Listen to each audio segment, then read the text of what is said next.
Hello, Love Wrestling. Good morning. You are watching this on Tuesday, whatever day this is, November 26th. This is the first of two recorded episodes you will see from Drew and myself on Firmly Love Wrestling this week. This is obviously, with it being Tuesday, it is Firmly WWE. So we are here to discuss a little bit of what happened on SmackDown and Raw these past few shows. And we have a full Survivor Series preview, which will be happening this Saturday night in Vancouver, Canada. So first and foremost, Drew, how we doing, man? Doing good. I am hyped to talk about Survivor Series. Yeah, it should be good. We had a couple more matches announced tonight on Raw. So I want to say we have a finalized card now of 5 matches. It makes sense that it would be finalized that way. Coming into tonight, we only had 3, Drew. So I'm sitting here like, we only have 3. I know 2 of them are War Games matches. They go a while, but I'm like, 3 matches. That just doesn't seem right now. Yeah. So, well, we got a couple had speculated that there would be a triple threat IC title match. And you had mentioned... I mentioned both the ones that got announced. Yeah. Because I know you were like, what else? Yeah, you were like, what else could they add? And I named both, and then boom, boom, they actually got added. Yeah. And I was like, all right, there we go. I thought they would save the U.S. title for Saturday Night's main event, but lo and behold, they did not, and it will be on Survivor Series. Yeah. All right. So before we do that, obviously, before we dive into Survivor Series, this past Friday, SmackDown, biggest story of the week so far in WWE. We were still waiting to find out who the 5th member of Roman's OG bloodline was. They were still searching for people all throughout SmackDown on Friday, Drew, and they couldn't find anybody. They went out to the ring to stand across Solo and crew, and Solo wanted them to finally, truly acknowledge him. And before any words were spoken, we heard a familiar voice, Drew. A voice of the returning Wiseman. Paul Heyman returned on SmackDown. He had a new look. He was wearing Solo colors. Just saying. That red shirt was Solo's colors. He was wearing that, but Paul Heyman returned to a hero's welcome, and he said, it wouldn't be right if War Games was 4-on-5. He goes, so War Games is going to be a traditional 5-on-5, and we saw CM Punk make his way to the ring. He is the 5th man by way of Paul Heyman.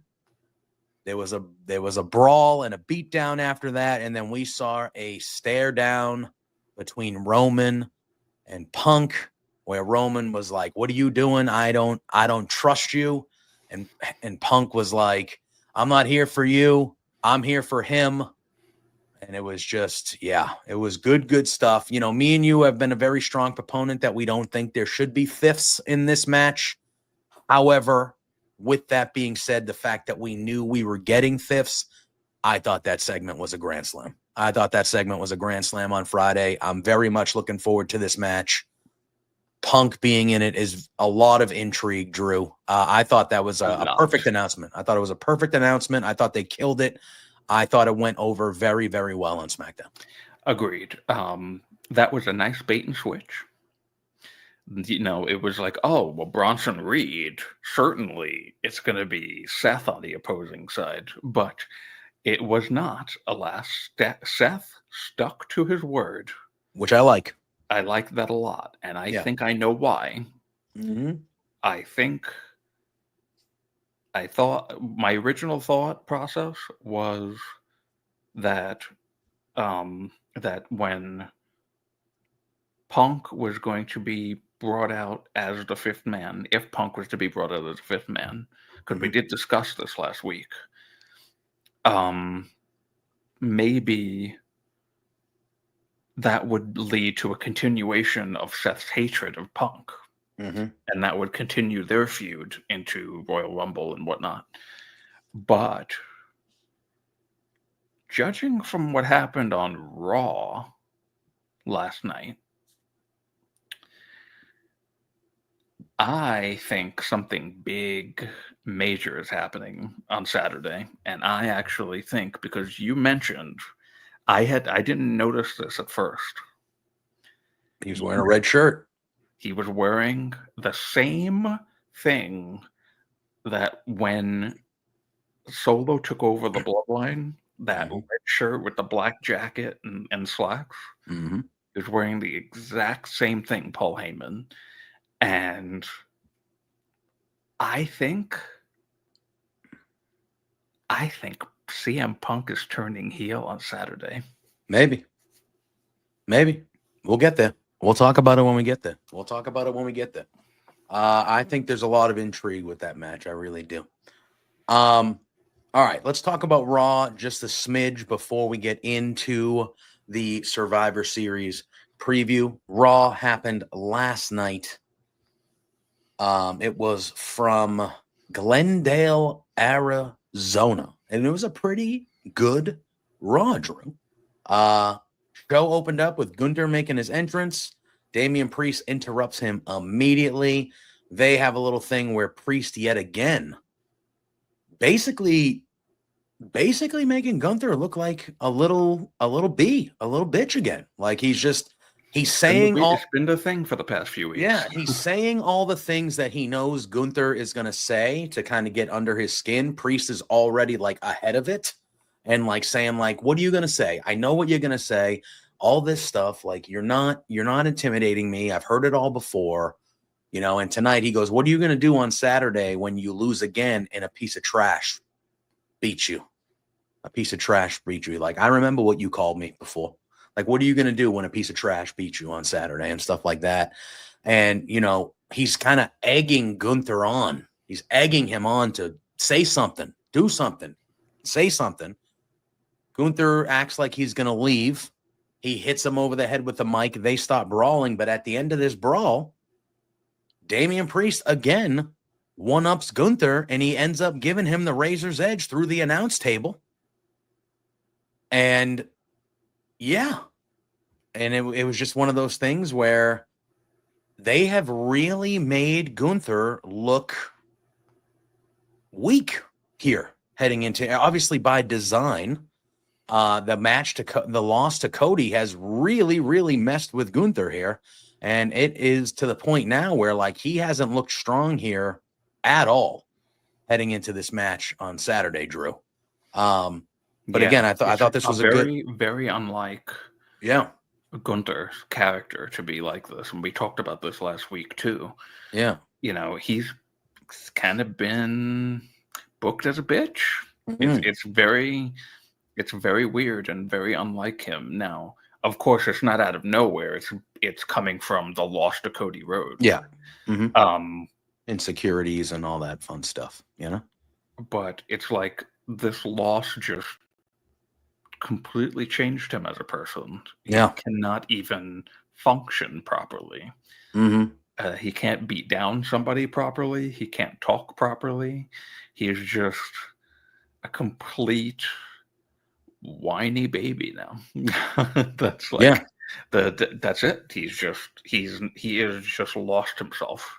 He's stopping Ludwig Kaiser from interfering. He's telling him to go off and do his own thing. It's very strange. So, It is. But it's now the thing that I feel is, I mean, just it's been Gunther getting beaten down and beaten down and beaten down. Does that mean he loses at the pay-per-view? I mean, I don't think so. I don't I think so don't at all. necessarily think so either, but what Yeah. is that going to do to Damien? Well, I think there's going to be reasons why Damien loses. It's not going to make anybody happy, but I think Yeah, I there's going to think I be know where you're I going think there. there's going to be reasons why Damien loses, which we'll We'll chat talk about. about that. Yeah. What a very interesting backstage segment after this opening segment, Drew. We had Team Rhea in the back. It was Bianca, Naomi at first, and they were talking about who was going to replace Jade and stuff like that. Io Sky rolls up. She pitches Kairi Sane, which Bianca clearly is like. Bianca's like, hey, you're okay, but like, I don't need more damage control people around here. Like, you're fine for now, but like, no. And then Naomi pitches Bailey. Naomi says, I think it should be Bailey. And Bianca's also like, no, not, I don't trust Bailey. They have a history. No. So Bianca's not thrilled with either choice. We then hear Rhea. She shows up on screen. She says, I don't care who our last person is. They just need to carry their own weight and we're going to be fine.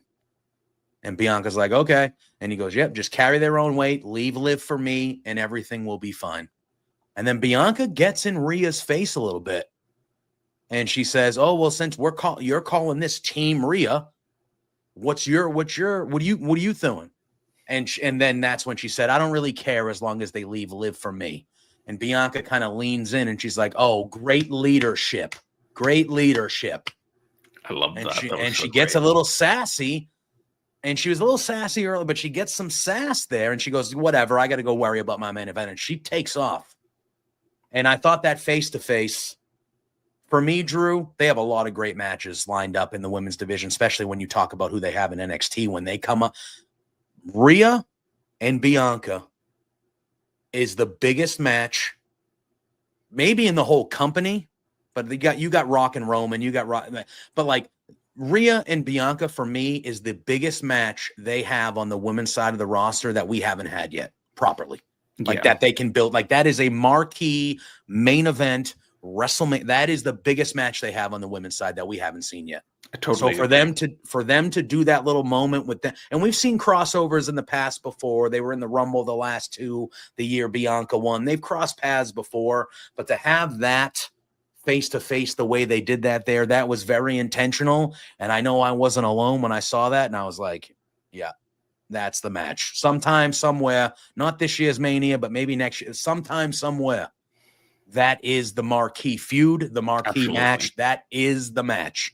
And I thought it was great. WrestleMania main event right there. 100%. Like a night 2 end the show main event. That's what that is.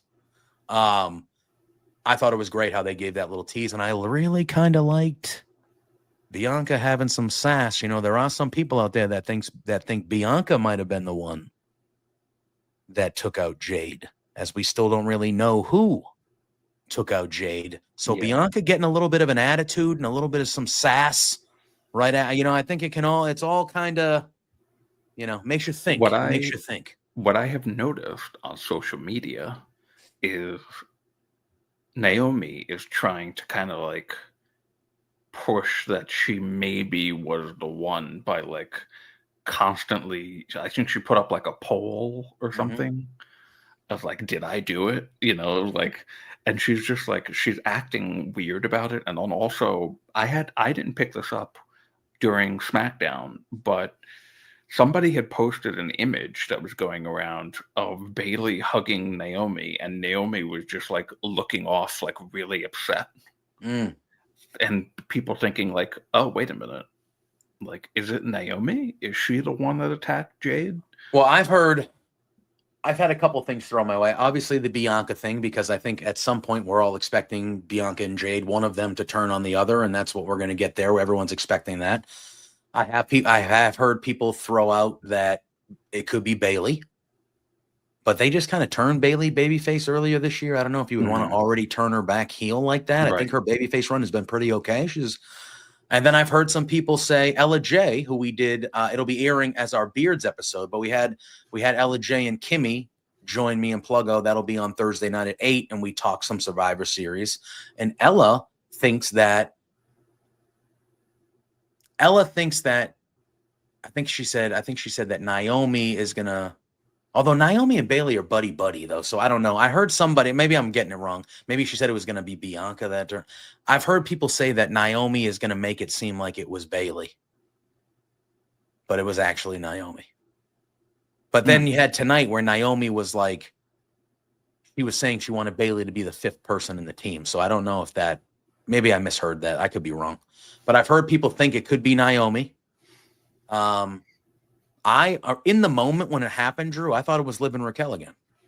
In the moment, that's what I thought. I was like, oh, that's Liv and Raquel again, just like they got Rhea and NXT. Right. They're all part of the War Games match. Like, that's Liv and Raquel again, but it seems like it's not going to be that. It's going to be... Oh, they may try to blame Liv and Raquel. Yes, but I feel like this is going to be something a little deeper. And the unfortunate news is there's nothing official, but the unfortunate are some of the reports that are coming out, again, not confirmed, is that Jade might have a legitimate injury that's going to sideline her for a little bit of time, which is why they kind of did what they did. I don't know what heard like in a 6 to 8 week. Yeah, I heard a couple months, maybe 3 months or something like that, 2 or 3 months, maybe something like that, which I don't know what that means for the women's tag team titles. Will Bianca have to forfeit those if they can't defend them for 90 days or so? I would assume, or maybe she finds that doesn't seem to be an issue in this company when it comes to tag titles. Not a ton, not a ton. But as we continue along on Raw, quickly, Braun Breaker and Ludwig Kaiser were having a one-on-one match. It was a pretty damn good one. There was a spot in this match, Drew, where Braun Breaker went for the super spear, and he missed, and he went chest first into the corner of the announce table. Oh my God. I don't know, afraid for him. I don't know how they did it. I don't know how they did that without him really getting hurt, but that looked like he could have died. That looked like he could have died. That was so bad. It looked like it went through his body. Yeah. Like, I had the same reaction that I had when I saw Drew McIntyre do the spot on the stairs at Hell in a Cell. Like, I immediately winced, and I was like, oh, I was like, that just looked terrible. My chest started hurting. Oh, my God, it was gnarly looking. But this match was ruined by Sheamus coming down and attacking Ludwig Kaiser, kind of making up for Ludwig doing the same last week. And they all started brawling. We went to commercial and came back from commercial, and they were still brawling. Yeah, Drew. They were still brawling, and that led to Adam Pearce coming out very angry. And he said, everybody wants to fight. You all want to fight? Fine. The 3 of you, triple threat for the belt, Survivor Series. So that was one of the matches that is added to Survivor Series that we'll be previewing in a short few minutes. I genuinely like, I would say maybe even love Adam Pearce, but buddy, if you want to be a little less stressed out, maybe if you took control of the locker room a little bit better. What he wants, Drew. He's openly said that's what he wants. Like, I think that's like the 4th time in a month to 5 weeks that he has come out screaming, enough. Yeah. It's like, well, it's true. If you want it to be enough, really, maybe you need to take control of the locker room. It's true. This does not happen on Nick Aldis's show.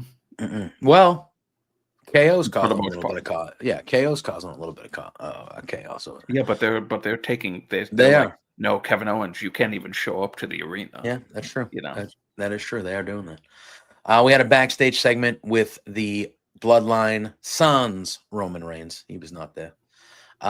They announced that CM Punk and Roman Reigns are having a one-on-one sit-down on Friday night on SmackDown to talk things through. I'm very excited for that. Sami Zayn said that he doesn't know if he can trust CM Punk, but Jimmy Uso was basically like, nah, man.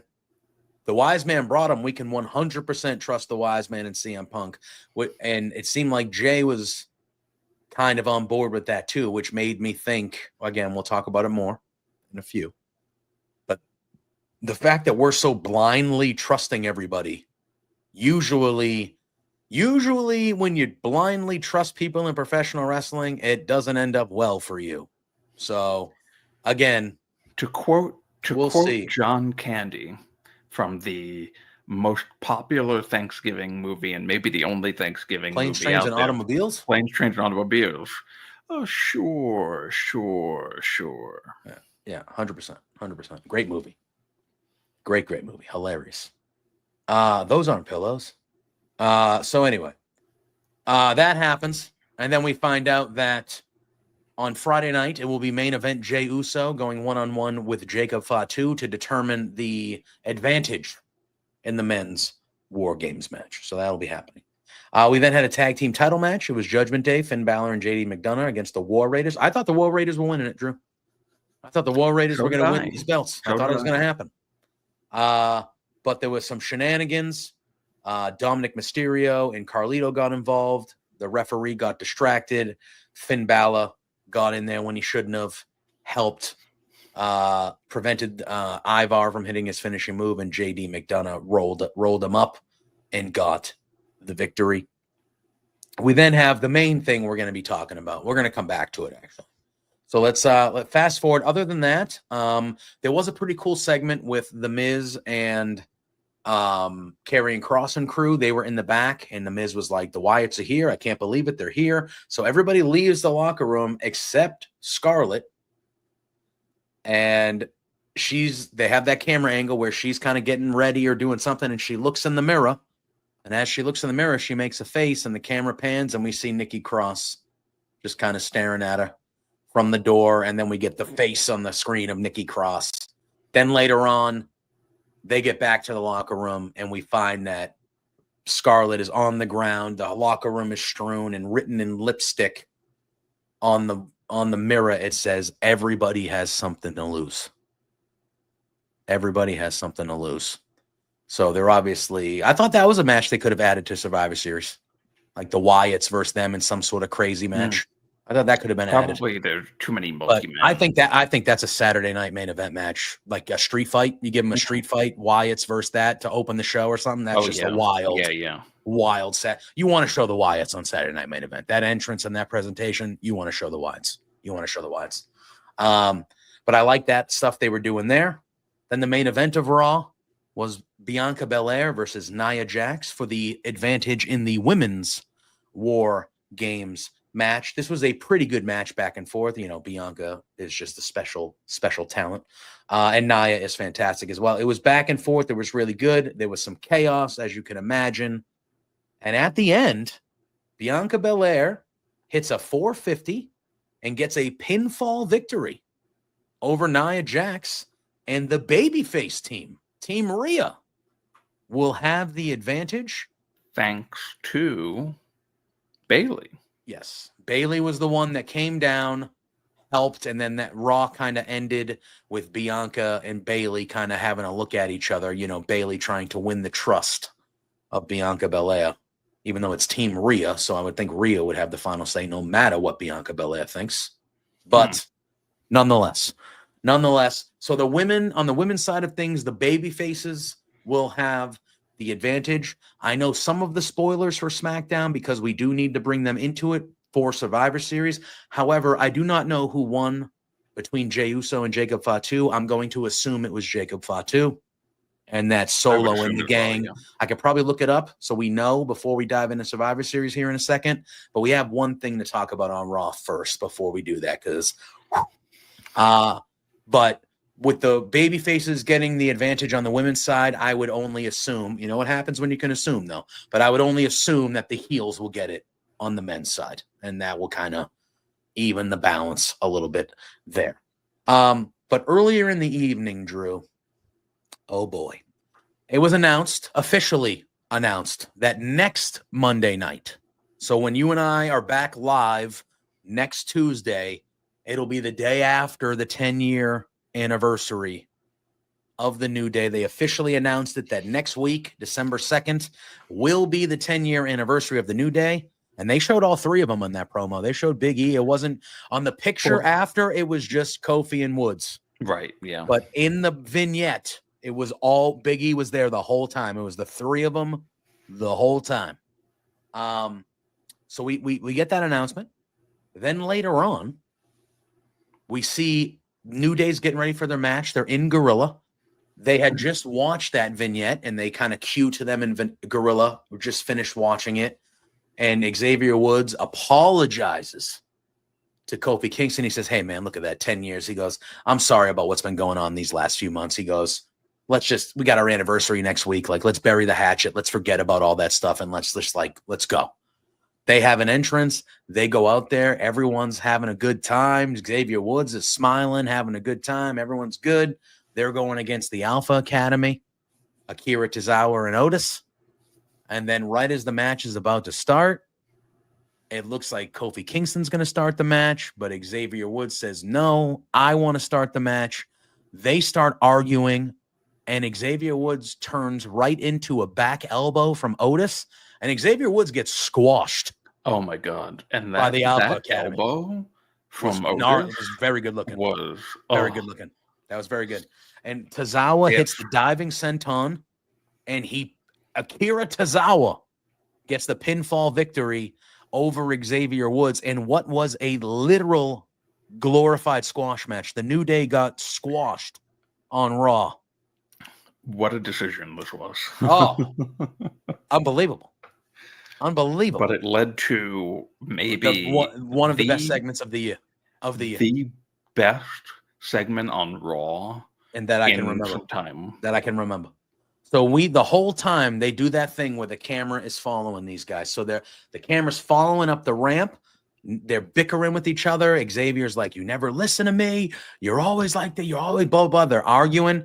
They show them, they walk through. They show them go through Gorilla. They're yelling with each other. And then they kind of make it to that long hallway before they get to the back. And they stop.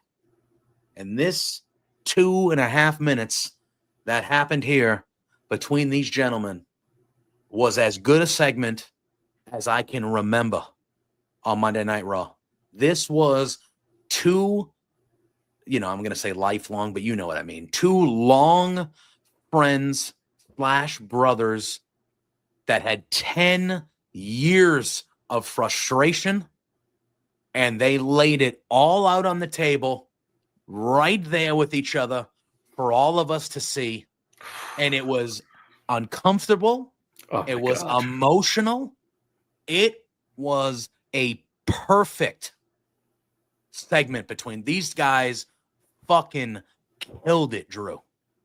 This was incredible what happened between Xavier Woods and Kofi Kingston. When they stopped and started going and the camera was right there, my God, Kofi goes in and Xavier Woods goes, you never listen to me. You always, you don't listen to me. You always do what you want to do and blah, blah, blah. And he goes, you never do. You're only thinking about yourself. And he goes, what? Kofi's like, a couple weeks ago, I gave you my Intercontinental title opportunity. He goes, you're saying that I don't do anything for you? He goes, all I've ever done is look out for you. He goes, I gave you my title shot a couple weeks ago. He goes, we helped you get the King of the Ring a little while ago. And he goes, and what'd you do? You fumbled the opportunity in the title match a few weeks ago, and you fumbled the crown. And the crowd's like, and then Kofi goes, there's a reason why E and I never let you call the shots, because you're too reckless. And that was like, it was like, oh. And then the gloves came off. And then it was like, oh, like once he said that, it was like, oh shit. And I thought the crowd was reacting just perfectly to I was just like, it was unbelievable.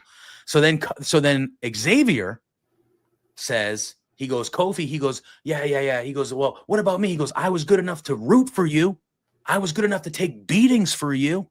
And he's going through all these things, and he's saying that that Kofi was too timid to do anything before he met Xavier Woods and he joined the New Day. And then, oh my God, I have all my notes, so I'm just trying to like make sure I stay everything in line.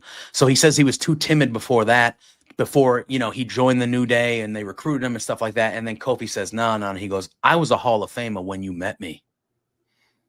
He goes, I was a Hall of Famer when you met me. And he goes, and when you asked me to be a part of this, it was not the other way around. He goes, you asked me to be a part of it. I was a Hall of Famer when you met me. And I was like, man, all right, whoa. And he goes, oh, man. And he goes, and funny for you to ask. And then he mentions, no, I'm sorry, I'm getting my shit together. And then he goes, I was a Hall of Famer he goes, I was a Hall of Famer when you met me and asked me to be a part of this group, not the other way around. And he goes, and last time I checked, it's funny that you're talking to me about championships because you have still yet to win one by yourself. And then that was just like, oh shit. And then Kofi says, you've never been, he goes, you know why me and E have been world champions and you've never been a world champion? He goes, it's because you're simply not good enough. And he goes, and that's not my fault. And I was like, oh my God. And then that's when Xavier goes, oh, but I was good enough to fight for you. I was good enough to take beatings for you. I was good enough to believe in you. And we turned it into Kofi Mania. And what did you do with that? We gave it to you on a silver platter. Oh, here comes Lou. Lou's like, oh, New Day shit. I got to come in here. I got to hear the New Day stuff. Yep. He's like, I got New Day. You're talking about New Day? I'm in. And he goes, and so he's, hey, bud. Hi. Yeah. Oh, yeah. Yeah.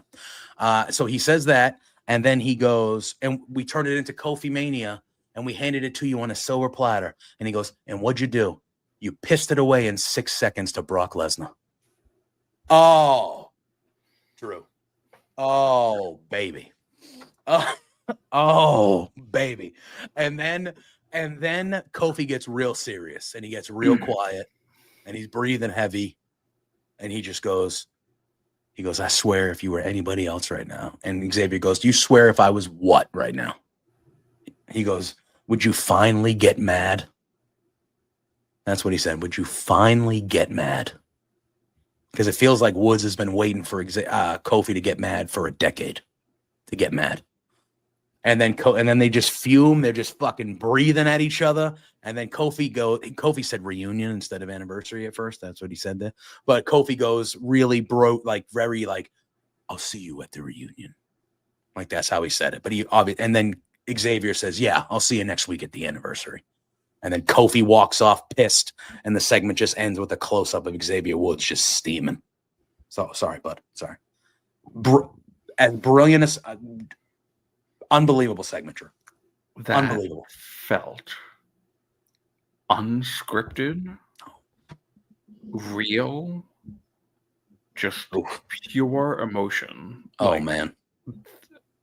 I've not seen a segment hit so well like this on Raw in quite some time. I mean, it's been like the Bloodline show over on SmackDown for the most part. Yeah, the Cody show. Because, oh boy, Cody and Kevin Owens had themselves a promo on fantastic SmackDown, segment on SmackDown. I didn't want to. We'll get into that when we talk about, next week maybe. Yeah. But man, this was like just raw human emotion, and it felt like probably what many people have unfortunately experienced on Thanksgiving, where two family members who love each other and have always been there for each other, but have never confronted their issues with each other before. Yeah. One thing just flips a switch. One thing, one comment, one look just flips that switch. Yep. And then that's the last time they speak to they speak to each other for a long time, because it's like, oh, well, 5 years ago, I loaned you $100 and you never paid me back. Or, it's like it's something that's been festering for so long. And unfortunately we see it, and it doesn't even have to be a Thanksgiving table. It can be at any type of a family event where two people haven't had the courage to just speak openly and honestly with each other. Yep. Until this blow up where all the cards are laid out on the table. And it changes relationships, and this was the most real feeling culmination of years worth of pent up frustration between two brothers I have ever seen. Yeah, it was fantastic. It was really, really fantastic. I'm very. And like I said, I messaged you and I was like, dude, I'm loving this. And you were like, what do you mean? You're the guy, you don't want him to break up. I said, no, I don't want him to break up. But with that being said, like that was a fantastic segment of that was what that is. That is a family that has had all these things that they want to say to each other. And they just finally, it blew a gasket to the point where they just let it all out on the table. And it was like, fuck it, we're saying it, man. And like you said, like, It's one of those arguments that hopefully not a lot of people have to get into in their lifetimes, but it's one of those arguments that you get into with a partner, with the family member, with a close friend, that it changes the like your relationship might not be ruined after that moment, but your relationship is definitely not the same after that type of moment. And I felt like that was what that was last night. It was like, well, everything's on the table now. So even if we end up being okay, things are always going to be a little bit different because we said that shit that we've been holding in for 8 years to each other. And it, when you're in relationships like that, or like for that long term, like you can't always say the thing that's going to make the other person happy all the time. You have to, and it was just like, holy moly, man. Good stuff. Now, I told you off air that there's something that could be done that would be so sinister. If this is full on Drew Nicholas fantasy booking cap, like potentially isn't going to happen. But now remember what I've been talking about in the lead up to this, what's happening next week. When Odyssey Jones was part of this. Yeah. And Odyssey, and Xavier was like, he was being left behind. Yeah. He was seeing Kofi and Odyssey. They're making the plans, they're having the conversations, they're not including him. And he was getting like upset about that. And then, well, that dropped because obviously the third person isn't there anymore.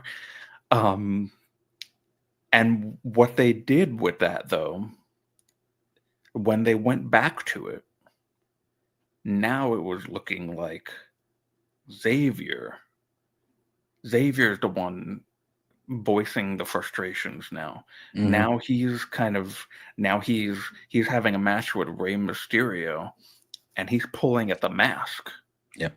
And he's jumping in and interfering on Kofi's behalf. He's taking Kofi away from helping his friends, their friends, like Jey Uso. It's like, no, you don't have to be involved in this. We can just go to the back. This isn't our fight to fight. This is his fight. This is their fight.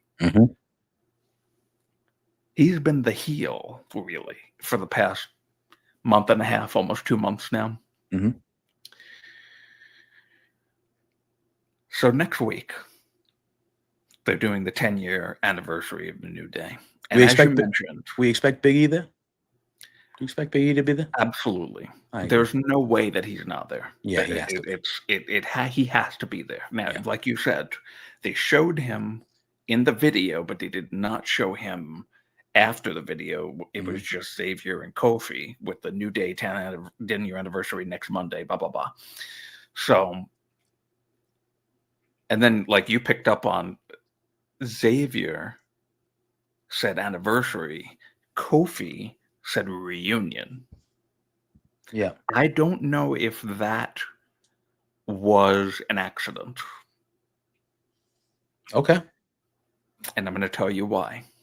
Oh, because you think Kofi and Big E going to turn? You think Big E comes back and turns? I just have this funny feeling, and I could be wrong, that Kofi and Xavier are going to come out separately. I don't even think they're going to come out together. I think they're going to come out separately. They're going to get in the ring. There's going to be a video package. Something's going to play honoring New Day 10-year anniversary, whatever. Yeah. The video package is going to be done. They go into it, and they're like, yeah, this happened. Maybe they'll do a little bit more bickering because obviously they're not talking to each other until next Monday. Yeah, 100%. So they're going to bicker. They're going to bicker. It's going to look like, oh no, are they going to break up? Is the 10-year anniversary going to be the end of the New Day? And then all of a sudden you hear, whatever city they're in next week, because I don't know what city they're in next week. Yeah. Don't you dare be sour. And which plays into, interestingly, what would be happening in that moment. Yeah. And Big E's grand return to WWE. Incredible. Crowds going crazy. Xavier can't believe it. Kofi can't believe it. He comes out, and he's the guy he's the glue. And he says, "What are you two doing? 10-year anniversary. I've been out for so long. We're brothers. Mm. We can't do this. We need to be together." And and Xavier and Kofi, they look at each other. They go, "He's right. What are we doing? We're brothers. We love each other." Mm-hmm. They embrace, the three of them. There's just elation from everybody. Big E stands in the middle of them. He takes both their arms. He raises them up. They do a huge celebration. Maybe there's, pyro, something going on. Big E drops Kofi's arm, drops Xavier's arm, fucking clotheslines Xavier to the ground. Okay. Big E and Kofi turn on Xavier. And okay. I know that this is completely not happen, but this promo from Kofi last night, where he was just like, he was just needling him harder and harder and harder in the most like vitriolic way that he's ever done. Yeah. And there was a line, that you said the line, I don't remember what it was though, because I don't have it in front of me. That just made me go, son of a bitch, they're going to do it. They're going to do what they originally planned with Odyssey Jones. They made you think this whole time Xavier was going to turn. This whole time. And I, too, said, oh, Xavier's turning. Absolutely. He's the one that makes the most sense now that the original plan isn't happening anymore. Nope. He said reunion. Yeah. And that means something. So you don't think it was just an honest mistake? You think that was intended? I think that's one of those seeds that was planted unexpicuously. Just like, oh, he just said reunion. It was an accident, Yeah. He said reunion, and I think that because it could have been Xavier that said reunion and Kofi said anniversary, but because of what they were originally going to do with Odyssey Jones, him saying reunion makes me go, he's already got this planned with Big E. Maybe. I think, I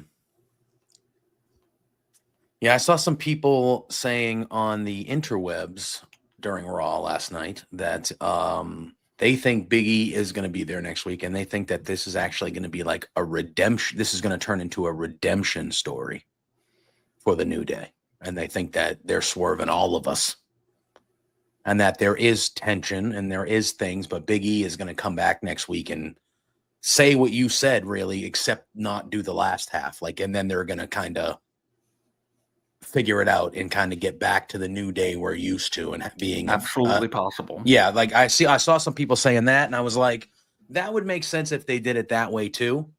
And I said it at the beginning, and I still feel this way now. I don't want them to break up. I really don't. I think the way that they are handling this, especially tonight, and a lot of the times, has been perfect. It has been a work of art, this storyline. It is a really, really good.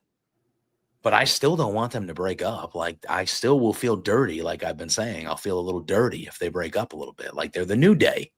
Yeah. Now they brought me to a point now where I'm kind of expecting it, and I'm not looking forward to it, but I want to see it, kind of, especially after tonight. It's like, oh man. But at the same time, I could easily see them going that route and being like, hey, we're kind of leaning everybody in to the point where they all are like, holy shit, this is definitely happening next week. Because how many of us are sitting here going, oh, the 10-year, 100%, that's when the turn's happening. 10-year reunion next week, 100%, it's happening. Well, a swerve would be if it fucking didn't. Yeah, absolutely. You know what I mean? But You know what I also mean? a swerve could be If it's a that different, it yes, started by Big E. yes, because they've led us to So believe that Xavier has really been the catalyst of all this. Like that's how they're portraying it. Like Xavier is the one that's constantly complaining. Xavier is the one that's always angry. Xavier's the one that's doing the Rey Mysterio pulling the mask off, the attacking Kofi's opponent a couple weeks ago outside the ring. Like Xavier's doing all that stuff. Kofi's not doing that. When the Alpha Academy came out tonight, when everything was still hunky dory, Kofi Kingston was one that was dancing along to their entrance theme in the ring. Xavier Woods was not. Kofi Kingston was looking at them smiling and like dancing with Otis and shit, kind of. You know what I mean? Like Kofi was still doing that while Xavier, even though he was like, I forgive you, like we owe 10 years, he was still in the corner kind of being like, yeah, okay. So they've been kind of leaning that way. So I don't know. But either way, like just brilliant stuff. And if not, what I said that Big E does it, then Kofi attacks Big E and attacks Xavier, who's just in shock that he would do that in that moment. Kind of like, how Seth Rollins broke up the Shield, like in that similar vein, that like Xavier's just standing there like Dean Ambrose, like, what did you just do? Like that he's so petrified and in shock of what he just saw. Yeah. So similar to that, and then also I think of the last true symbol of friendship that happened on Monday Night Raw before the pandemic, the Festival of Friendship between Chris Jericho and Kevin Owens, where it was like, oh, why is my name on this? Yeah. And it's like it's giving me that like, oh, this is a friendship and a la-di-da. Of course, this one's different from both the Shield breakup and Kevin Owens and Chris Jericho, because they're going into this 10-year reunion anniversary already bickering and fighting. Oh yeah. So it just has this like poetic thing where it's just like, oh, Biggie is here to be the savior and the glue of the family and bring it all together. And now he just attacks Xavier. It's like, whoa, Like, imagine that crowd reaction next week if that happens. Just imagine. It'll be wild. It truly will be wild. Because this is going to finish the show. This is going to be the main event of the show. You think so? You think this is the main event segment? This has to be the main event of the show, especially if Big E's coming back. It's got to be the main event of the show. And just that ending shot of either Kofi standing above a beaten down Big E and Xavier, or Big E and Kofi standing above a beat down Xavier. Ending the show like that's cinema. That would be just... I have like goosebumps just thinking about it, because that would be like what they were originally going to do with Odyssey Jones and Kofi. It was clear that was what they were doing. Yeah, 100%. 100%. So it's just like, oh, well, now Big E is here, and he's going to be the guy that is the glue of the family and brings everyone back together. But nope, actually, he's the one that's going to attack, or Kofi attacks him, and in a fit of shock, Xavier just is like, the John Moxley, what, what did you just do? His neck, and then he gets knocked down too, and Kofi is just standing there as the heel. It's either going to be Kofi alone or Big E and Kofi next week. Fair. I mean, I am excited to see it. I am very, very intrigued to see it. All right, but before we get to the 10-year reunion next Monday night on Raw, we have Survivor Series War Games happening this Saturday evening from Vancouver, British Columbia, Canada. And now officially we have a 5-match card to discuss. So we will start with one of the newest matches they added on. This will be a singles match for the WWE United States Championship. We saw LA Knight in a title defense on SmackDown against Santos Escobar, and he retained and was immediately attacked for the second week in a row by Shinsuke Nakamura, who's definitely a new gimmick. He's got the painted eyes underneath. He's wearing the all black, the hair drooped over the face. It's a very dark character. I've always been a strong proponent of Shinsuke Nakamura. I've always loved Shinsuke Nakamura. I will forever say that they have dropped the ball with him numerous times in a row, Drew. I like LA Knight. I think LA Knight has been a fine United States champion. I think he's had a good run. He's defended it a lot. He's had good matches. For me, Drew, we have been here before with Shinsuke Nakamura. When they did the Shinsuke stuff with Seth Rollins, where he had this new character where he was cutting all his promos in Japanese and he was this dark, evil character, I loved all of that too. And then he fought Seth 2 or 3 times in a row and lost every single time. Just like he lost every single time he fought AJ Styles for the World Championships. Now, I will say, I know this is for the United States Championship. It's a mid-tier title. Shinsuke Nakamura needs to win this title from LA Knight. LA Knight can win it back. He can easily win it back at the next month's PLE. But I am sick and tired of having Shinsuke come back, or they start to do something with Shinsuke, and I love it, and I'm all in it, and then he doesn't win jack shit, Drew. If you're doing it again, you're giving me that cool vignette that you gave me with like the animations and shit that they did, which was very cool, very different. I love all that shit. I love it. I eat that up. And I love Shinsuke Nakamura. I'm not saying it has to be in this particular match at Survivor Series, but if you're doing a multi-match feud with LA Knight and Shinsuke Nakamura, Shinsuke needs to win the damn belt at some point. You need to put a belt on that guy. Period. I agree. And it should be this time. It should be this time. I think this has been so quickly turned into a match that he should win it at Survivor Series, and then you run it back at Saturday night's main event. And you have LA Knight win it back at Saturday night's main event, if you really want to. I don't want Shinsuke holding the belt for 2 weeks. Like, don't get me wrong. He needs to win, Drew. He needs to win finally one of these fucking times. He has to.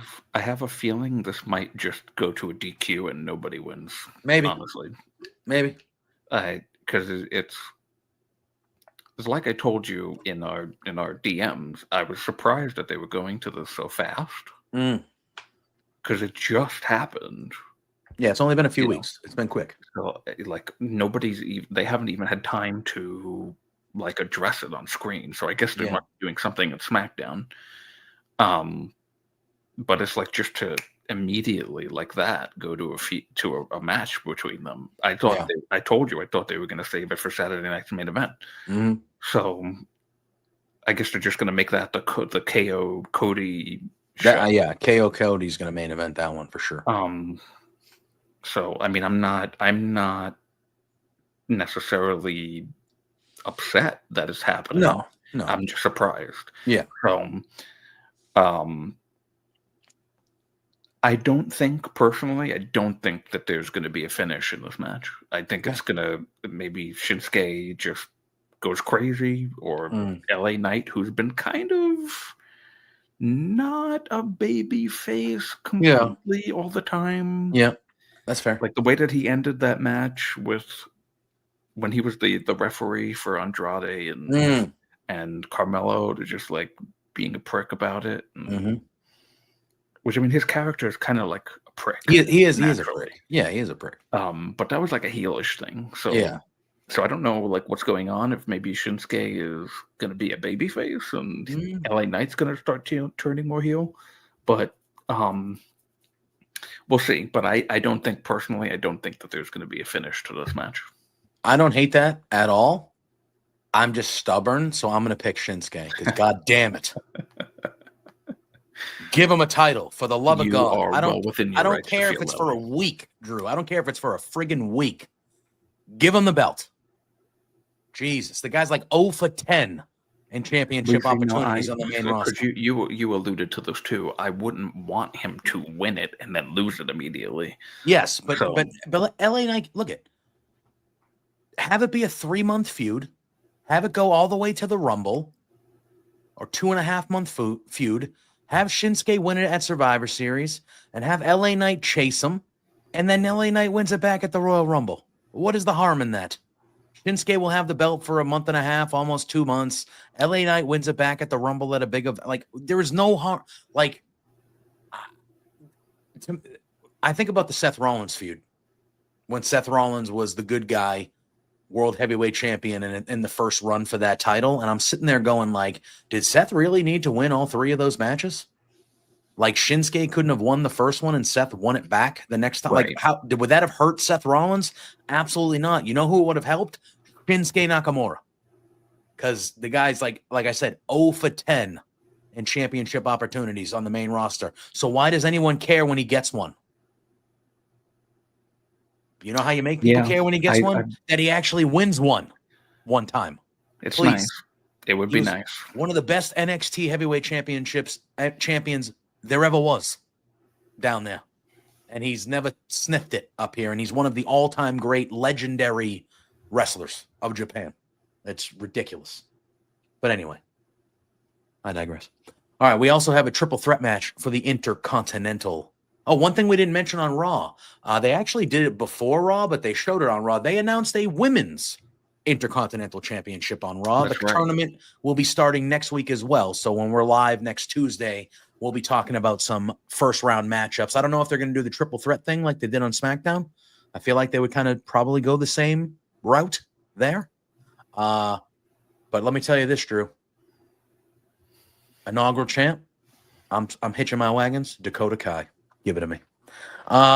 Dakota Kai, to me, they gave her that good vignette last week. I'd be all for it. I'd be all for Dakota Kai as the inaugural women's Intercontinental maybe champion. Kairi Sane. Kairi Sane would be a good one. You could do any of like Io's not going to be in the world. I know she has a championship match here against Liv soon. But you could really do anybody on the Lyra Valkyria is another one that I would throw in the mix. I would throw in the mix there. Maybe they'll bring up an NXT girl. Who knows? But all right. We have a triple threat match for the Intercontinental Championship. It is the champion Braun Breaker defending against Sheamus and Ludwig Kaiser. This was just added last night on Monday Night Raw due to that brawling segment that we talked about. What are you thinking, Drew? Are you thinking this is just another victory for Braun Breaker, or do you think the triple threat, maybe someone like a Ludwig Kaiser could steal this? Maybe? Or do you think Braun most likely retains here? I don't think they give it to Sheamus to crown that now. I think that's a Mania. That's a bigger event type thing for me. I do think Breaker retains. Would be. I mean, I don't think Luke would sneak one here. I don't think that Gunther. I know we're gonna talk about it. We'll talk about that match next. That'll be the next one. I don't see Gunther losing, but wouldn't it be interesting if Kaiser won and Gunther lost, and then Kaiser? Yes, I thought about that too, but I don't think Gunther's winning. But I did think, wouldn't it be fun for a little bit if they both had belts? Losing, I don't think Gunther's losing. No, no. You said but that did cross my mind where I was like, imagine Gunther wasn't the champion, but Kaiser was, and kind of that dynamic how it would be. Because Gunther started to kind of like not boss Kaiser around. He's always done that, but he's like you said earlier, like he's kind of started to be like, don't speak for me, don't do this kind of stuff. So if all of a sudden Gunther wasn't a champion, but Kaiser was, that could be like a little fun thing. But then I also thought about what if they were just both champions? Like what if for a little bit of time Gunther was the world champion and Ludwig was the IC, and they were just kind of like they were who they were, but they both had gold. I thought that could be fun. That either. I wouldn't hate it either. I'm all in on Kaiser. I think he's got everything you want in a pro wrestler too. This is Braun. This is Braun to me. Braun. I don't think Braun's losing that belt until WrestleMania. I don't think he's losing until WrestleMania. I would guess. No, I don't believe so either. Yeah, I just think he's got a run in him here. Even though I would love to see him in the Royal Rumble and like make it to the Final Four, if win the damn thing. He still could. Yeah, he still could. I just think this is Braun Breaker's title for a little bit longer, and he's definitely. I would be shocked if he didn't leave as the IC champ. All right, then we have our last singles match of the evening. It is a singles match for the World Heavyweight Championship. It is the champion Gunther defending against the former champion, the man he beat for that belt, Damian Priest. I expect this match to be a very good match. Their match at SummerSlam before the shenanigans was very good. Yeah, I expect this one to be maybe even a little bit better. I expect Gunther to win, though, and I expect Gunther to win because I know people aren't going to like it, but I expect Finn Balor to even tonight. No, not tonight. Last night. Even last night on Raw, when they did the backstage segment where Finn was giving the pep talk to the Judgment Day, he cannot stop mentioning how Damian Priest is going for the world title. It bothers him so much still. but he always finds a way to bring it back to, oh, but we're the family and we're all great. And I think I mentioned this last week that I found it a little bit strange that, like, ever since Damian and Rhea were kicked out of Judgment Day, Finn has just been on like a crash course to just completely implode this group. Yep. And it does, like, what I started picking up on too is that it seems like JD is also JD's with Finn. Imploding the group too. Yeah, he's with Finn. JD is aligned with Finn because he's in Judgment Day because of Finn. Oh yeah. So he's two Irishmen. Yeah. So it's like, because I could see. I don't know if you noticed, if you were paying attention. Dom was not having it. Not having it. Yeah, he was not having it. Shut the fuck up, asshole. Yeah. Like, you really could see it on his face. Yeah, and like but it was also one of those things where, like, even at the end when he's saying that, Finn Balor leans in at the end of that and he goes, "All right, now we know." He goes, "There's no leaders here, but when we listen to Finn, it's what's best for the group and it's what's best for a successful Judgment Day." So like he's basically saying, "Hey, look, if there's no leaders, but all of you need to shut the fuck up and listen to me." Right. I'm the leader. There are no leaders here, but y'all should follow my lead. Follow my lead. No leaders, though. No leaders, but listen to me. Like that the whole time. He's not. Finn is pissed. He's not having a good time. He knows they're listening to Liv, and Liv and Dom are kind of leading the shit, and he knows that doesn't help him. And if the group listens to him, who does that help the most? Him. So that's what he wants. And I just happen to think that he is going to get involved, or the Judgment Day is going to get involved and cost Priest this match again. Because I'm sorry, they still have only had one match against each other. Finn and Priest it's not over. Mm-hmm. It's not also, over. Finn, JD, Dom, and Carlito have nothing to do on Survivor Series. So Agreed. So they can just be like hanging out and just decide to interfere in this match. Sure can. All right. So we're both in agreement. Gunther's retaining. Yeah, we feel good about that. All right. Yeah. So spoiler alert. SmackDown was taped last week. I'm not going to go through whatever happened on the show. However, we do know the 5th participant in the Women's War Games match. We are going to say that right now. So if you don't want to know, for the next 20 seconds while I run through the who's in the match, I will do what we did 2 weeks ago. I'm going to give a 3-second countdown, and then you can mute, and then I'm going to thumbs up, and you can unmute. There you go. Okay. So we have the Women's War Games match. On one side, it is Team Judgment Day, or Team Liv Morgan, Raquel Rodriguez, Nia Jax, Tiffany Stratton, and Candice LeRae. And they are going up against Team Rhea, which has Rhea Ripley, Bianca Belair, Naomi, Io Sky, and the 5th participant will be 1 Bayley. Bayley will be the 5th participant, replacing Jade Cargill in the women's War Games match. Yes. Okay. You can now unmute now. Now that Drew did the thumbs up so everybody can unmute, another spoiler real quick is Lash Legend is the one who's replacing Jade Cargill in that triple threat match.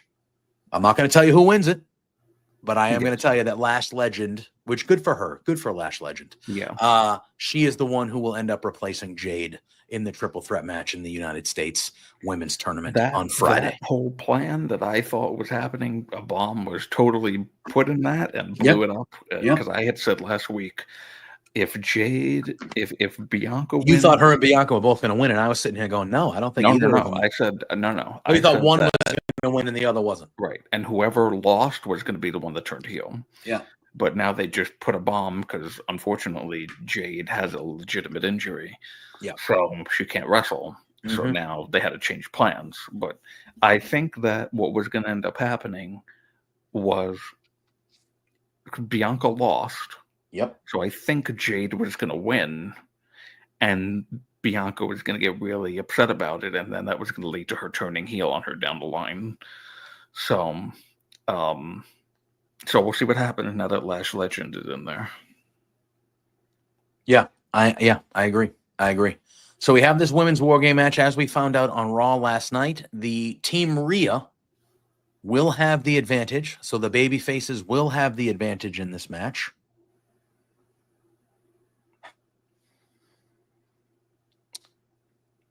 I think. Well, all right. I want obviously your opinion on who you think is going to win this match. So I need three things from you.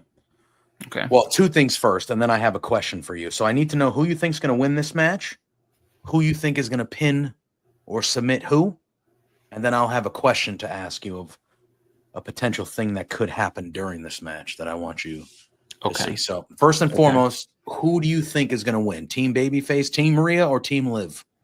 I think the Babyfaces are winning. Okay. And who pins who? I think Secret Opponent pins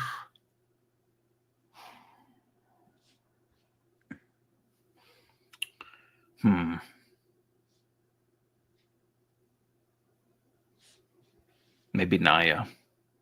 Okay. My question for you is, does Tiffany Stratton try to cash in during this match? She will be in the ring with both women's champions in a War Games chaotic match. That's right. At any point during this match, does she try to cash in Money in the Bank? Because I think that is something we've never seen before. That is something that would be incredibly unique. Ooh. Completely different. Well, now here's the question, though. Now that we know that the advantage is on the good person's side, what if Nia starts this match? It's 2-on-1 for a 5-minute interval. He gets the shit kicked out of her. The second person to come out on Team Liv is Tiffany Stratton. And she looks at it and goes, well, the champion, and then she wins the belt and fucks off. See you later. I'm out. Oh man, could that happen? Cool. You know what I'm saying? Like something creative like that. Here's my question though. Regardless of when she cashes in, if she cashes in, doesn't that mean that whoever else is in the ring can also? Nope. Because the match doesn't start until everybody's in the ring. War Games does not officially start until everybody's in the ring. So anything that happens before that, it's not an official match. That's right. So if she were to cash in, the official match would be her cashing in. I don't think that means everybody in the match is allowed to. At least I don't think so. Because the match isn't officially. Usually there's a match happening, and if they cash in, they can turn it into a triple threat, or they wait till the match is over. There's no official match until the 10 of them are in there. So if this happens when it's 2-on-2, 3-on-3, like, you know, based on the event, then the match has not happened. There's no match going on. That's very interesting. I don't think it'll It's happen. probably not going to happen. I think they'll tease it. I think they'll tease it for sure. I think they'll tease it for sure. But I'm telling you, like, imagine Nia starts the match. She does her whole, like, no, I'm starting the match. Get out of my way. And she starts the match, and then it's going to be 2-on-1 because the Team Rhea has the advantage. And I'm telling you, if Nia's in there for 5 minutes, 2-on-1, getting beaten down by Rhea and Bianca, or Bianca and any of them, and then Tiffany's the next one to even up the score, and she comes in and she's like, "Wait a minute, wait." She goes to the baby. She goes, "Wait. I just had another fucking crazy idea. But like, my thing is, like, would the other women be petty and prevent her from winning? Wait. Like, if you're the two baby face, so let's just say it's Bianca and Naomi. They're the two in there with Nia. The second participant to even up the odds on Team Liv is Tiffany. She comes in and she goes, nope, I'm cashing in on her right now. Would Bianca and Naomi then just be like, because they're on SmackDown too, they want a World Heavyweight Championship. Like, would they just be like, yeah, okay, we're going to let you do this? Or would they be petty and prevent it? You know what I mean? That's my only concern. I don't know if they would, but I just got a fucking crazy idea that you just gave me because of this thought. I'm telling you, I think there's a thing they can do that would be very, I don't know. You want to know what would be even crazier? Yeah. Just absolute batshit fucking crazy. Tiffany cashes in on Liv? No. Tiffany cashes in. Well, I mean, I guess it could be. Well, I'm feeling like it would be Nia more. Yeah, it should be Nia. That's the story. Tiffany cashes in on her while they're both still in the shark cage together. Could do that. And they just do it right there. I just think there's a way they can do it. I think the way of, because Nia is this unstoppable force, right? I think now that we know that the baby faces have the advantage, that is the move. Because there's referees there. Yeah, because they open the shark cages. Yeah, yeah. So it's like, it's time for Nia to go out, and Tiffany is behind her, and she just wallops her with that briefcase. It's just like, bam, and she just hands it right to the referee at the shark cage. Yeah. It's like, I'm cashing this in right now, now.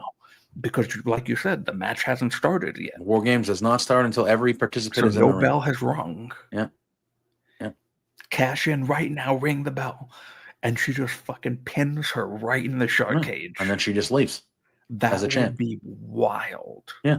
I think the coolest, that would be, or honestly, the way that you said it too, either one of those scenarios would be the coolest cash in ever. It'd be up there. It'd be up there. I think there's a possibility. I think they're definitely going to tease it at the very least. I don't know if they pull the trigger, but I think there's a possibility that there's a cool way they can do that. There's a very cool way that they can do that. But I think, so you think the babyface team is winning. I think Team Liv is winning. I think that mystery, if they don't do Tiffany Stratton cash in, I think that mystery person winning, and specifically on Nia too, will start the, was it her who did the attacking of somebody? Jade, because she got herself put in the match, put herself in here. Yeah. So that's what makes me think. I think that's the one who does who gets the victory for the team. It's fair. It's fair. And then we move to what we assume will be the main event of the evening, the men's War Games match. It is Bloodline versus Bloodline. We have Solo Sikoa, Jacob Fatu, Tama Tonga, Tonga Loa, and their fifth member, Bronson Reed, who, might I say, Bronson Reed sure looks like he fits into that group perfectly, does he not? Oh, yeah. He looks like he should have been with that group since the beginning. He looks like he just walked right in. It's like, he looks immediately like he's part of this group. Unbelievable. Going up And against he is Samoan. He is. So he just when the 5 of them were in the ring on SmackDown and he was just there and he did the one and he put his finger up with Solo and stuff, I was like, just leave him there. Just leave him in the group. At this point, any attractive Samoan should just be part of the Bloodline. I'm just like, he fits in. He looks like he. I was on Facebook the other day, and some attractive Samoan who's a singer just like popped up. I'm like, you could be in the Bloodline. Just go to the Bloodline. There you go. Absolutely.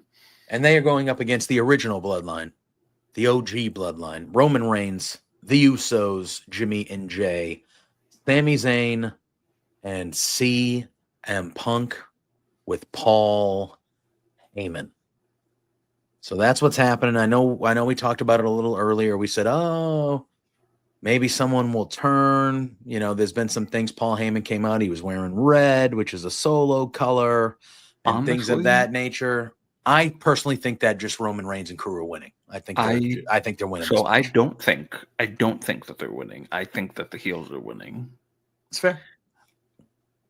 But how many times can the heels win though? In a row? Well, I think the baby faces are winning on the women's side. Yeah, see, I'm opposite. Last year the baby faces won on both. So I mean, I guess technically they it's not one or the other. I know we usually trend to pick one or the other because we're like, well, that's just how we're kind of trained to pick things. Right. Oh, too many baby faces will win and we got to pick a heel. Like things like that. But like last year, both baby face teams won. For the women win and the heels for the men win. Now I want, because there's going to be most likely a heel turn on Monday. Mm-hmm. I don't think they're going to do a Punk Heyman heel turn at Survivor Series. Mm-hmm. Well, my thing. Oh, go ahead. Finish your thought first. But I'm thinking too, like, does The Rock show up? No. And I'm starting to think no. I am agreeing with you. I don't think we see The Rock until the Royal Rumble. I think that's when we're seeing. I think the Netflix Raw or they're going to try to get him for Saturday night's main event and or the Netflix Raw. I think this has nothing to do with anything we're talking about right now. It really doesn't. But how insane would it be if John Cena is in the ring on that first Netflix Raw and The Rock shows up and just has a thing in there with John Cena? And it's just like, man, goddamn. I could see that happen. I could see that happening. But anyway, that had nothing to do with anything. There could, I mean, it hasn't been announced, but now that they've officially made both a women's United States Championship and Intercontinental Championship, they may decide to either do another draft or this is going to upset you. This is going to upset you, Drew. What?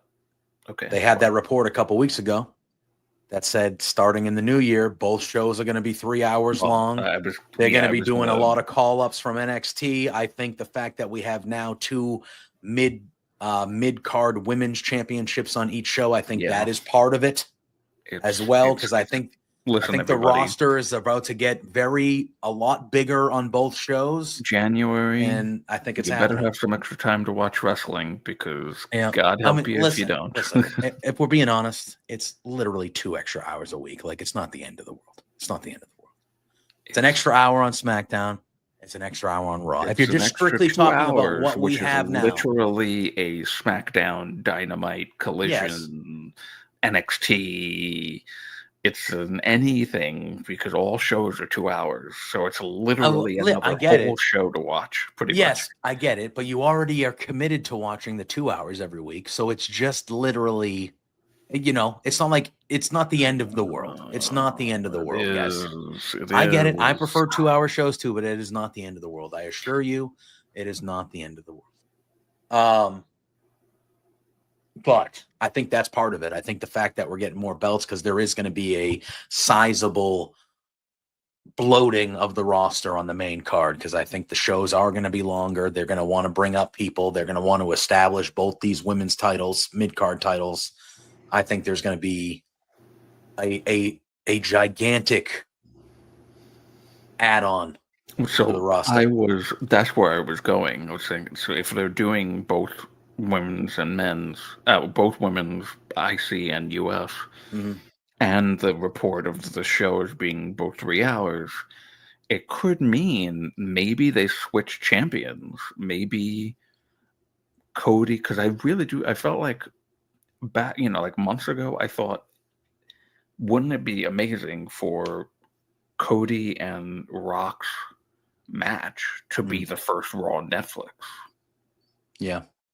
Like, there's got to be some major thing happening on that first show. Oh yeah. So it's either maybe the Cody and Roman rematch. Well, they started this United States tournament, so it ends at Saturday night's main event. I think they're crowning the Intercontinental Champion on the women's side at that Netflix Raw. That would make sense. I think that is going to be one of the things that happens. We already know John Cena is going to be there. I would assume I assume Cody and like the big stars of SmackDown, a lot of them will be like, I expect Roman Reigns to be on that show. I expect Cody to be on that show. I wouldn't be shocked if The Rock comes back. It's in Los Angeles. Like, I wouldn't be shocked if The Rock shows up on that show. Yeah, man. We don't have a PLE after Saturday until the first weekend of February with the Royal Rumble. So Right. Saturday night's main event and that first Netflix, those are going to be PLEs. Those are basically going to be. Actually, there is another Saturday night's main event That's in January. the week. No, I know they're doing another one that's happening. I thought it was the week before Royal Rumble. No, I thought it was the week before Mania they were doing one in March. They're doing another one like a month later. I know it's going to be quarterly, but they're doing another one like a month later. I thought it was like the week leading into Mania. Is it really? They're doing it right before the Rumble? I feel like I remember them saying January something. Hold on, SeatGeek. I'm going to SeatGeek. December 14th, Saturday night's main event. And then, they don't have it listed. I could swear that I saw that they were doing another one in January. I know that they're definitely, I mean, it's going to be quarterly, so they're going to be doing them. But I thought I heard. All right. This is Meltzer, so take it with a grain of salt. Oh, yeah. No. Yeah, you're right. It says, now again, this is just a report. Yeah, you're right. It says buzz is building for the next edition of the legendary show set to air on January 25th, just 1 week before the Rumble. So you're right. Yeah. Wow, that's a quick turn. That's like that's like barely a month after. Is it going to be San Antonio, Texas is. No, they said quarterly. They said quarterly. Well, that's not quarterly. Well, technically it is. Because they're doing one in December, which is the last quarter of 2024. And they're doing one in January, which is the first quarter of 2020. You know what I mean? So technically, technically it is, if you're looking at the yearly calendar that way or whatever. But hey, all right, rock and roll. I didn't know it was that quick. But all right. So I don't think. Yeah, go ahead. I did think that The Rock was showing up originally, but I don't think that he is anymore. I think they're going to save it. Yeah. And I don't think that Cody is involved much with Bloodline anymore. So as he shouldn't be. But there's got to be some sort of Rock Cody conclusion. So that I think is going to happen down the line. But because I think Cody is going to have his own thing that happens. Yes, I agree. Randy and Kevin Owens. So the Bloodline stuff, I think Rock for now waits. And I think that maybe Solo pins Roman again. It's got to be Jacob Fatu, right? Or maybe Jacob. That would. First of all, let me just say, because I think Saturday night's main event, I think you're getting Roman and Jacob Fatu 1-on-1.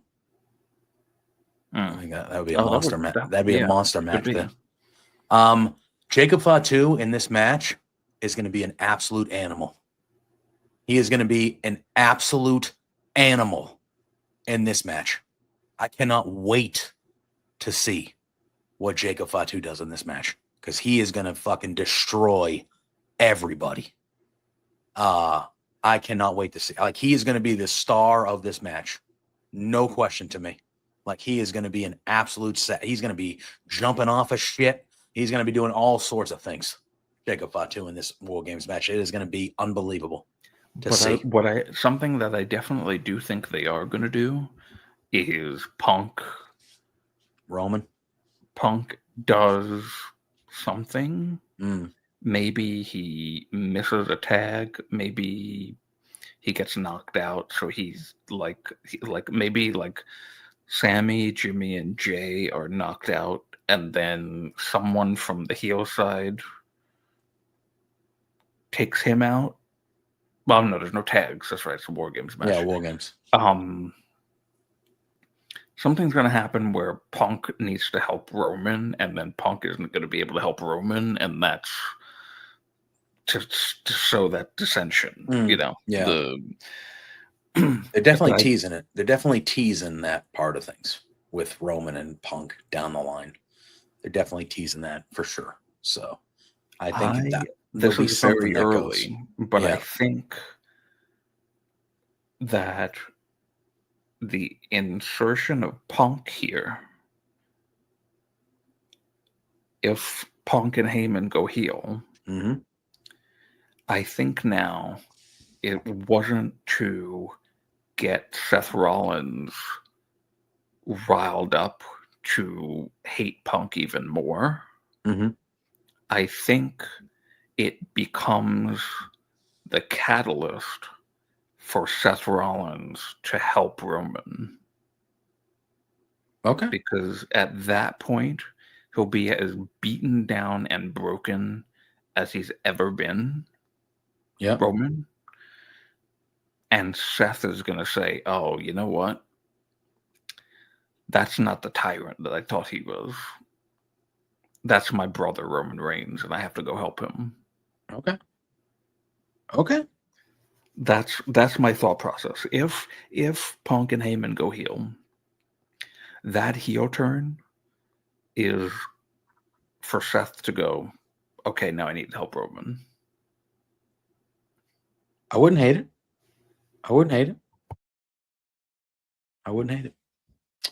And that, my friends, is Survivor Series. And that, my friends, is this edition of Firmly WWE. Now, you know where you can find us both. You can find Drew right here at the Drew Nicholas. You can find him on Blue Sky at Big Money Drew. Not anymore. No, you changed it. You changed it to just the Drew Nicholas everywhere? Yes. Beauty. Love to see it. It's not the Drew Nicholas. It's just Drew Nicholas. Just Drew Nicholas? All right. So you can follow him. Eventually on Twitter, I'll also just be Drew Nicholas. But so far, that's a suspended account. And I keep checking to see when it's not going to be suspended. Wait, you got suspended? Did you get in trouble?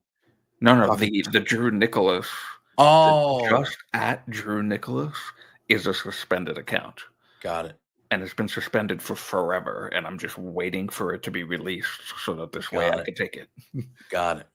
So that's where you can follow him. You can follow me right here at JPJ Loves Gaming on all social media platforms. You can follow us at Firmly LW on the Twitter. I don't know if we'll eventually make one on the other accounts, but right now on the Twitter, that's where you can find us. And any show updates, any things like that will be there. But you can also find us once again this coming Thursday at 10 a.m. It'll be another taped episode, but it will be Firmly AEW, where we are going to be doing a full gear review. Now, we will be recording this one before Dynamite happens, so we won't have any news on this week's Dynamite. We will talk a little Continental Classic, though, because they released the blocks, and I do want to get into that a little bit with you on that Firmly AEW. So Thursday morning, 10 a.m., like you guys are used to, we will be back here on this channel talking some full gear and some Continental Classics. So for Drew, for myself, we appreciate everybody tuning in today. And we will see you guys in a few days. On Thanksgiving, we will see you for Firmly AEW. And you all know the drill. Until then, peace out.